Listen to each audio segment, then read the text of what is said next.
A story now about good intentions getting way out of hand. Right after Hurricane Harvey came through, the natural inclination was, of course, to help out. And lots of folks did that by sending all kinds of spare clothing to the storm victims. But before long, many of the hardest hit communities were simply inundated with clothing and other supplies. And for many, it's actually become more of a hindrance than a help, slowing down some cleanup and rebuilding efforts. Our Bill Churchwell here now with the update for us. Bill?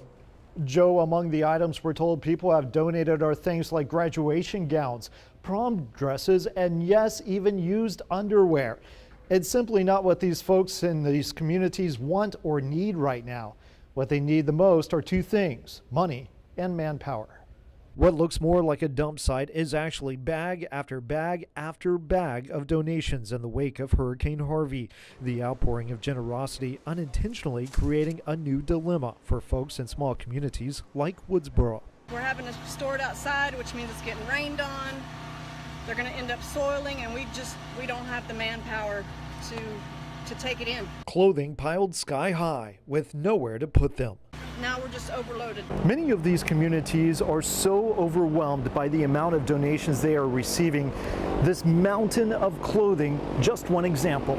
It's crazy to see how big these piles can get and how monstrous they are, and they're stacked everywhere. Kyle Conley and other volunteers are unloading this 16-foot trailer filled from floor to ceiling, helping move the overflow of clothing from overwhelmed communities to this warehouse in Corpus Christi, where the clothing can be sorted and organized. It's a beautiful thing, don't get me wrong, and it's great that everybody's doing what they can to help, but it is overwhelming. Everybody at this point is at a halt, and they're saying to please not donate anymore. And it's here where we also found Zarin Gonzalez, who just last week we highlighted in a story, volunteering his time moving down trees from homes in Rockport.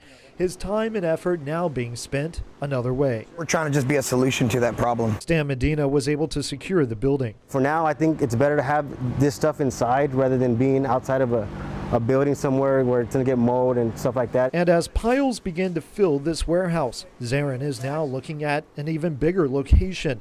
In the meantime, he is asking something else from residents. Everybody wants to help, but at this point we're asking people to help prioritize what they're trying to help with. Bill Churchwell, 3 News.